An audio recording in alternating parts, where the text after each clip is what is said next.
Assalamualaikum warahmatullahi wabarakatuh. Perkenalkan, nama saya Ganis Nafi Ufadila Vidyasari dengan NIM 2017-1113-11459 dengan rekan saya Indah Utafiani dengan NIM 2017.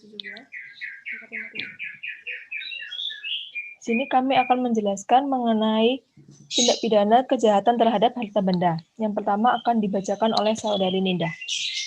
Tindak pidana pencurian. Penyusunan Undang-Undang Pengelompokan Tindak Pidana Pencurian ke dalam klasifikasi kejahatan terhadap harta kekayaan yang terdapat pada buku kedua KUHP yang diatur mulai dari pasal 362 sampai dengan pasal 367 KUHP. Delik pencurian terbagi ke dalam beberapa jenis, yaitu yang pertama, pencurian biasa. Berdasarkan rumusan pasal 362 KUHP, maka unsur-unsur pencurian biasa adalah 1. Mengambil 2. Suatu barang, ketiga yang seluruhnya atau sebagian milik orang lain, keempat dengan maksud untuk dimiliki secara melawan hukum. Yang kedua, pencurian ringan. Berdasarkan rumusan pasal 364 KUHP, maka unsur-unsur pencurian ringan adalah yang pertama, pencurian dalam bentuknya yang pokok atau berada di dalam pasal 362.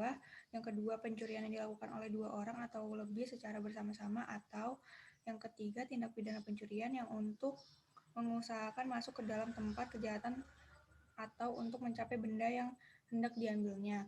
Orang yang bersalah telah melakukan pembongkaran, pengerusakan, pemanjatan, atau telah memakai kunci palsu, perintah palsu, atau jabatan palsu, dengan syarat tidak dilakukan di dalam sebuah tempat kediaman atau rumah. Nilai dari benda yang dicuri tidak lebih dari Rp250. Yang ketiga, pencurian dalam keluarga. Pencurian sebagaimana diatur dalam ketentuan pasal 367 KUHP ini merupakan pencurian di kalangan keluarga. Artinya, baik pelaku maupun korbannya masih dalam satu keluarga. Misalnya yang terjadi apabila seorang suami atau istri melakukan sendiri atau membantu orang lain mencuri terhadap harta benda istri atau suaminya. Berdasarkan keterangan di atas, dalam pencurian tersebut barang bukti sudah hilang.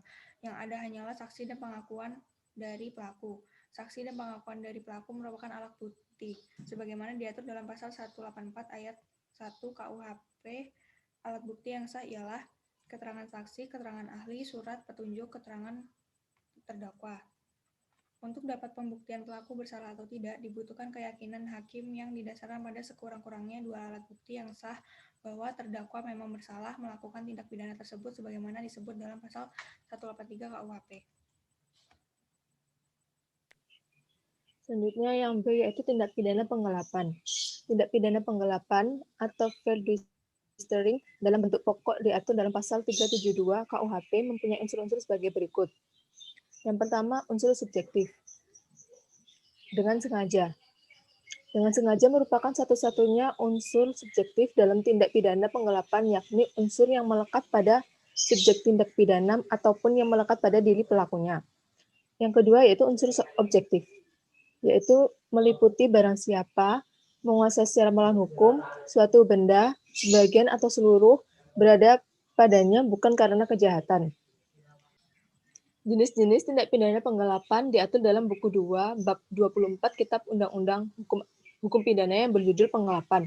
Tindak pidana penggelapan diatur dalam beberapa pasal, yaitu pasal 372 KUHP sampai dengan pasal 377 KUHP. Yang pertama yaitu penggelapan biasa pada pasal 372, lalu yang kedua penggelapan ringan pada pasal 373, yang ketiga penggelapan dengan pemberatan yaitu pada pasal 374, yang keempat penggelapan dalam kalangan keluarga yaitu pasal 375.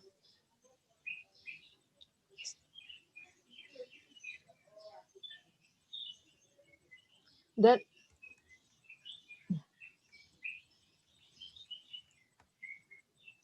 yang kelima yaitu pasal 376 dan yang keenam yaitu pasal 377. Selanjutnya, tindak pidana penodaan. Unsur-unsur delik dalam pasal mengenai penodaan. Dalam pasal 480 KUHP atau Kitab Undang-Undang Hukum Pidana disebutkan diancam dengan pidana penjara paling lama 4 tahun atau pidana dan paling banyak Rp900. Ayat 1, barang siapa membeli, menyewa, menukar, menerima gadai, menerima hadiah, atau untuk menarik keuntungan, menjual, menyewakan, menukarkan, menggadaikan, mengangkut, menyimpan, atau menyembunyikan sesuatu benda yang diketahui atau sepatutnya harus diduga bahwa diperoleh dari kejahatan penadahan. Yang kedua, barang siapa menarik keuntungan dari hasil suatu benda yang diketahuinya atau sepatutnya harus diduga bahwa diperoleh dari kejahatan. Unsur-unsur delik yang terdapat dalam pasal 480 adalah barang siapa. Pengertian barang siapa dalam KUHP bukan hanya terdapat orang perseorangan, tetapi juga korporasi, baik badan hukum atau rich person ataupun bukan badan hukum untuk mendapat gambaran tentang adresat. Suatu tindak pidana dapat juga dilakukan dengan melihat hal ihwal kepentingan yang hendak dilindungi oleh norma-norma hukum pidana itu. Membeli, menyewa, menukar, menerima gade, menerima hadiah, atau untuk menarik keuntungan, menjual, menyewakan, menukarkan, menggadaikan, mengangkut, menyimpan, atau menyembunyikan sesuatu benda. Sehingga dikatakan menada apabila membeli, menyewa, menukari, menerima gade, menerima sebagai hadiah sesuatu barang yang diketahuinya atau patut dapat disangkanya, bahwa barang itu diperoleh karena kejahatan atau karena mau mendapat untung. Menjual, menyewakan, menukarkan, mengandaikan, membawa, menyimpan, atau menyembunyikan sesuatu barang yang diketahuinya atau patut dapat disangka bahwa barang itu diperoleh karena kejahatan. Selain perbuatan-perbuatan di atas yang dapat digolongkan sebagai perbuatan penadah, orang yang mengambil untung dari hasil sesuatu barang yang diketahuinya atau patut dapat disangkanya bahwa barang itu diperoleh karena kejahatan, dapat pula dikatakan menadah. Yang kedua, adapun jenis kejahatan penadah dapat terbagi dua, yaitu yang pertama, penadahan sebagai kebiasaan. Tindak pidana ini diatur dalam ketentuan pasal 481 KUHP yang menyatakan barang siapa yang menjadikan sebagai kebiasaan untuk sengaja membeli, menukarkan, menerima gade, menyimpan, atau menyembunyikan barang yang diperoleh dari kejahatan diancam dengan pidana penjara paling lama 7 tahun. Yang bersalah dapat dicabut haknya tersebut dalam pasal 35 nomor 1 sampai 4 dan haknya untuk melakukan pencaharian dalam mana kejahatan dilakukan. Hal yang paling penting dikemukakan berkaitan dengan penerapan pasal 481 KUHP ini adalah bahwa perbuatan penadahan tersebut haruslah menjadi kebiasaan. Artinya, harus paling tidak telah dilakukan lebih dari 1 kali atau minimal 2 kali. Sebab apabila perbuatan tersebut hanya dilakukan sekali, maka perbuatan tersebut tidak dikenai dengan pasal 481 KUHP, tetapi dikenai dengan pasal 480 KUHP sebagai tindak pidana penadahan biasa. Yang kedua, penadahan ringan. Jenis tindak pidana ini diatur dalam pasal 482 KUHP yang menyatakan diancam karena penadahan ringan dengan pidana penjara paling lama 3 bulan atau pidana denda paling banyak Rp900. Jika kejahatan dari mana benda diperoleh adalah satu kejahatan yang dirumuskan dalam pasal 364, 373, dan 379.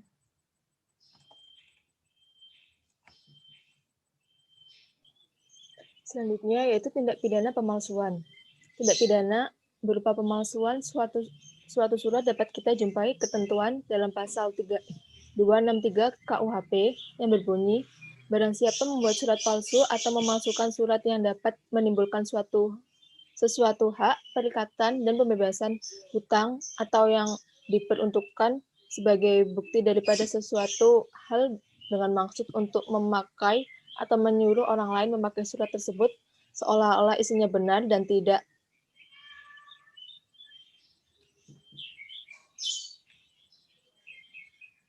dipalsu, diancam jika pemakaian tersebut dapat menimbulkan kerugian karena pemalsuan surat dengan pidana penjara paling lama 6 tahun. Yang kedua, diancam dengan pidana yang sama, barang siapa dengan sengaja memakai surat palsu atau yang dipalsukan seolah-olah sejati jika pemakaian surat itu dapat menimbulkan kerugian.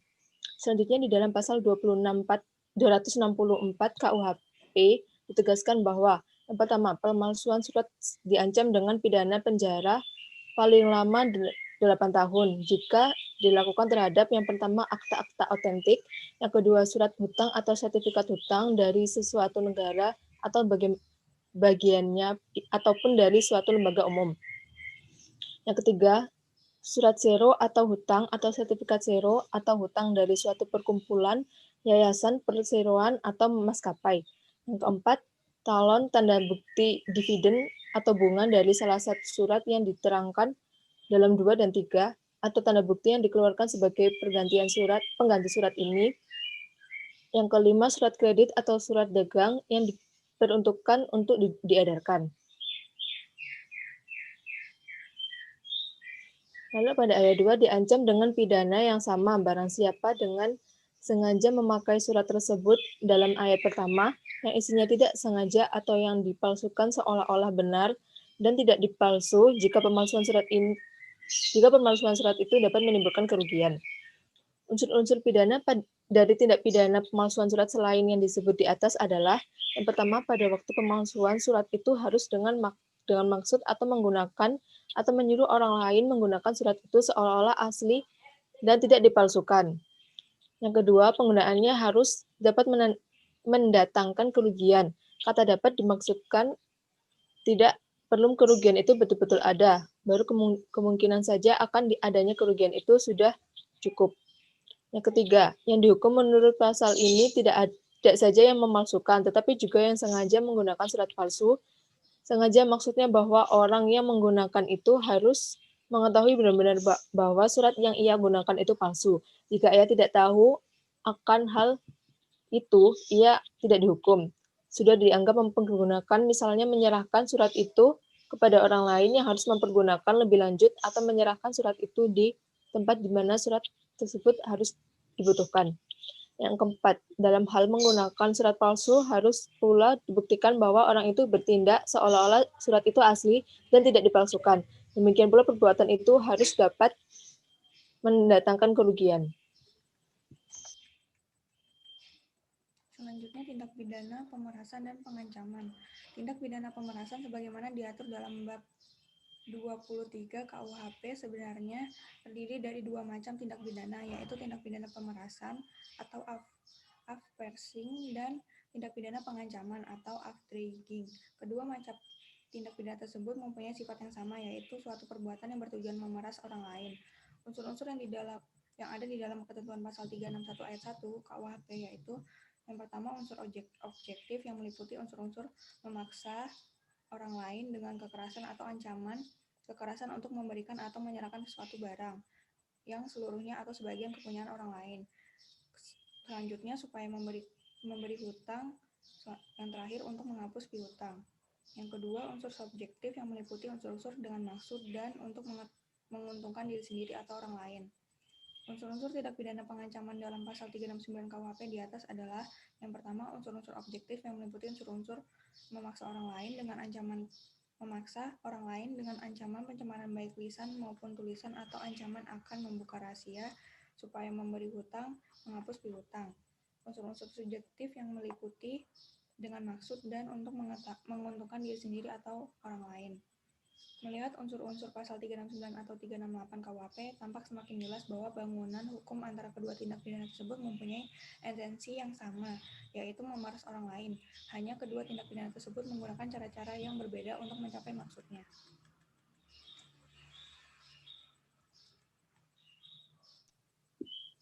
Selanjutnya yaitu tindak pidana penghancuran dan pengerusakan. Tindak pidana pengerusakan diatur dalam ketentuan pasal 406 sampai dengan pasal 412 KUHP, yang pada hakikatnya tidak dikualifikasikan secara jelas dalam KUHP. Maka untuk lebih jelasnya di bawah ini akan dipaparkan berbagai tindak pidana yang dapat dikualifikasikan sebagai tindak pidana pengerusakan terhadap barang. Tindak kejahatan dalam bentuk penghancuran dan pengerusakan diatur dalam KUHP. Menurut KUHP, tindak pidana penghancuran dan pengerusakan dibedakan menjadi 5 macam, yaitu yang pertama, penghancuran atau pengerusakan dalam bentuk pokok.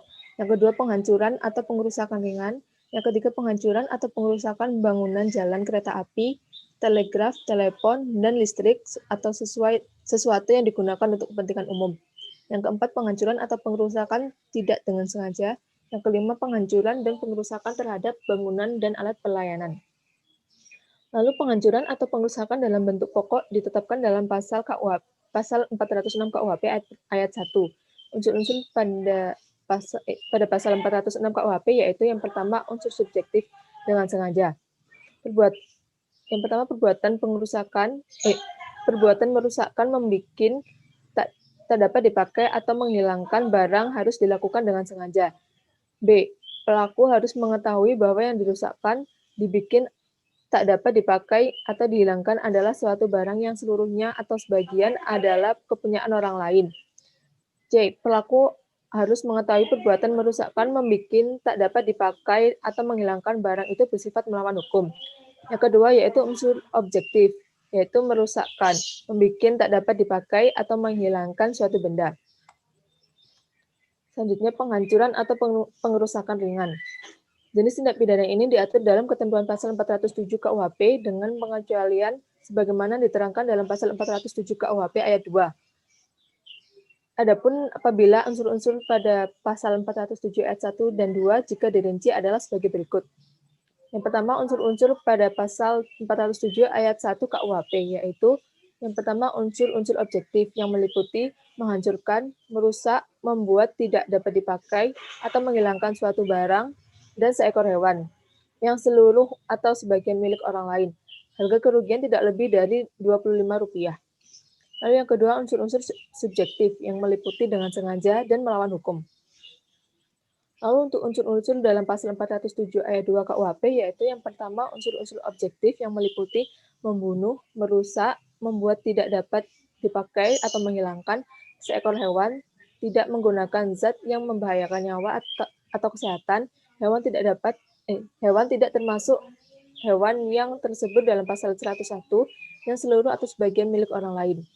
Lalu yang kedua yaitu unsur-unsur objektif yang meliputi dengan sengaja dan secara melawan hukum. Sekian penjelasan dari kelompok kami. Apabila ada kurang atau salah katanya, mohon maaf. Assalamualaikum warahmatullahi wabarakatuh.